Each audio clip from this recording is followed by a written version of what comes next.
which, we are totally against that. But the cops came and started tear gassing everybody, and the kids went around and started fucking destroying businesses that had nothing to do with it. I mean, that kind of thing is going to keep people from wanting to put on shows.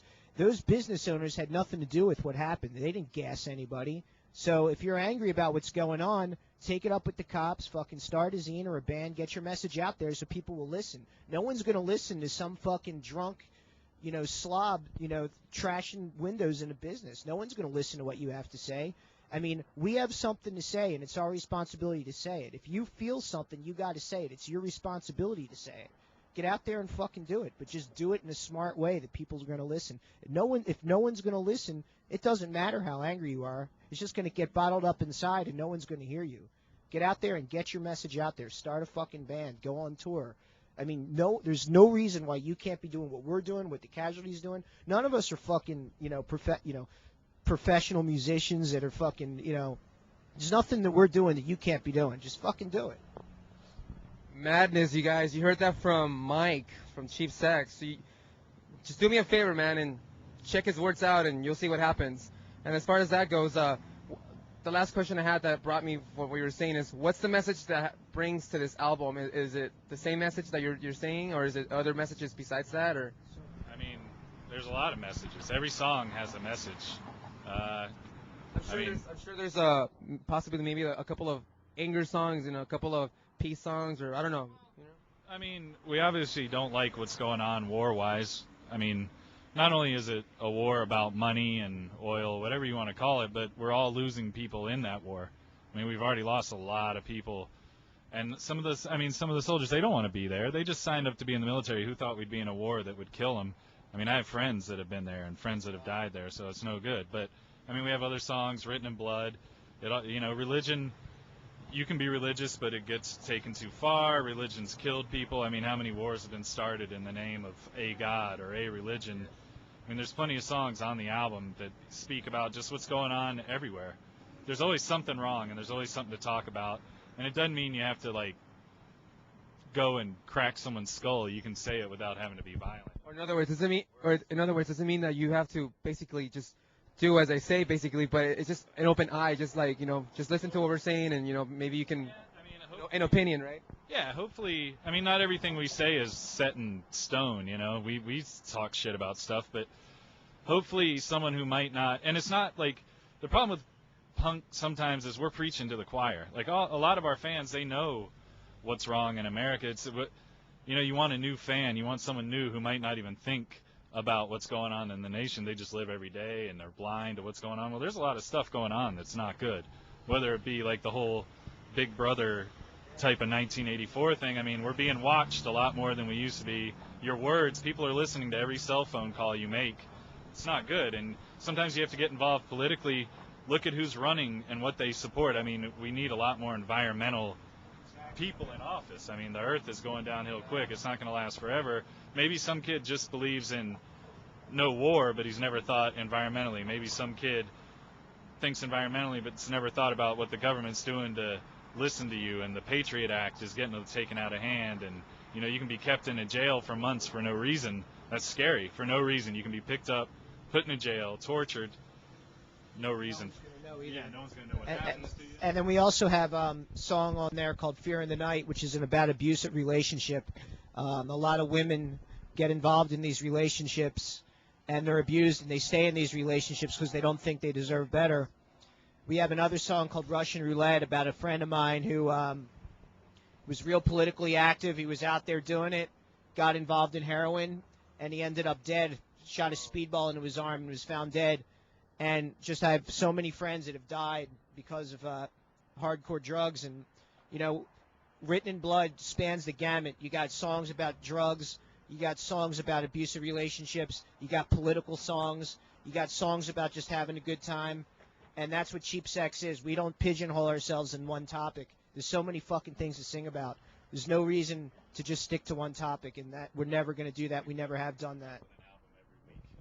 Well, that's a lot of good points from Cheap Sex, and a lot of things that are very serious being taken care of and stuff like that. But something not serious. He turns 21 on tour, so whatever city we're in, Columbus, Columbus, Ohio. You know what? 20th.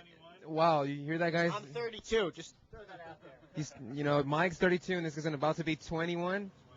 Wow, that's awesome, man. Ask how old he is. How old are you, by the way? 34. See, it's all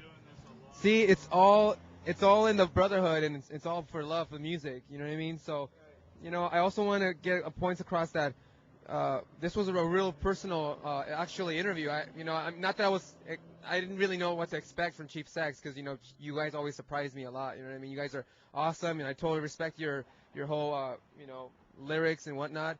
And just to let you guys know, you probably know already, but you guys have a big idolizing in Japan. You guys are known for just want to let you guys know that your message is out there, and trust me, man. There's people that listen, and there's people that we got the assholes that whatever, it's just a record, but we got the people that are actually listeners and stuff, and they're we say true believers, man, true believers. So other than that, this guy he's really quiet. He actually, you know what?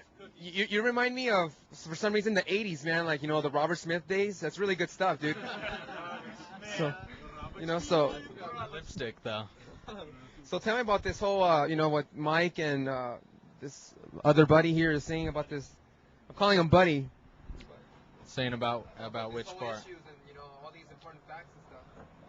Well, I mean, it's just the same thing over and over. I mean, you listen to our lyrics and they span a wide range of topics, but really it's the same things that bands like us have been singing about for about 30 years now.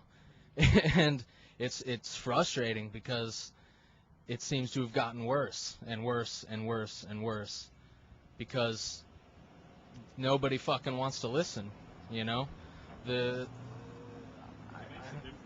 just well, like the majority of our crowd is like 15, 16 years old, and all we could pretty much do is like educate them, so maybe in the future they'll think a little bit smarter about who they're going to vote for, and they're going to be the people running the country someday. Can I interrupt you really quick? I want to ask your opinion. So I think it's a game to me. What do you think of a porn star running for governor and all these people trying to run for governor? I think that, to me, it's bullshit because I don't know. I see that as who wants to be a governor. You know what I mean?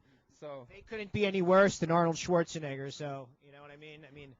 It really depends. I mean, it's like, do whatever you want to do in your life, and if you're really into it and you're doing it for the right reasons, then that's cool. But it's like, if you think, oh, well, I'm a porn star, so I could be governor, or I'm an actor, or whatever the case may be, it's just, it matters that you really know what you're talking about. If you have the passionate about it, passionate, then it's gonna work out. Right? Yeah, but if you're not passionate about it and you're just doing it because you want to see if you'll get elected because of your status or whatever, then that's not fucking right. And the message that I got today from you guys is that you guys are no other different than Green Day. You guys are no different than anybody else. Even Green Day themselves, when you interview them, is get your ass out there and get a band. If you want to start a band, then that's all is to be out there. I wouldn't mind making Green Day's money.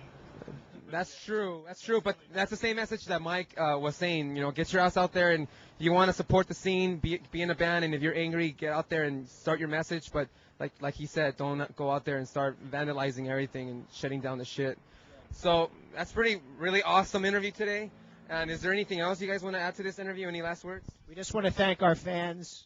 You guys are what keeps us going. We absolutely love our fans, and as long as you guys keep coming out, we'll keep playing. And as far as the emo, that's the one thing I wanted to say is, fuck emo is a joke song, guys. It's not a lifestyle. You don't got to go beating up emo kids. It was a joke song.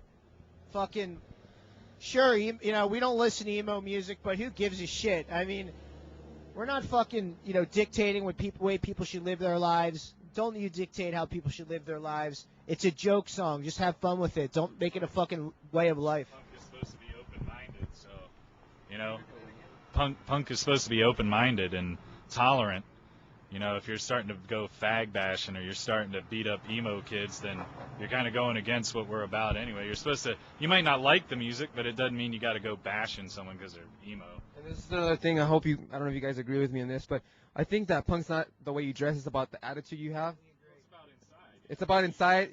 Because I see a lot of, I'm sorry, but I have to say it out here with you guys, Cheap Sex. You guys are the number one. people I want to say this to. I've never said this to anybody, but there's a lot of people out there that just dress just because they're posers and they want to feel that, you know what I mean? That's fine. That's not my problem. But I'm just saying that, you know, this is the way of what it is. This attitude. Is that? That's so funny, dude. Well, but basically, it's just be yourself. I mean, dress however you want. Yeah. No, be yourself. I mean, dress however you want. We dress this way because we like it, you know. It's not like we're just out there trying to look for everything that we can do to be more punk or something, but do whatever you want. We're not going to dislike you because you look different. Right.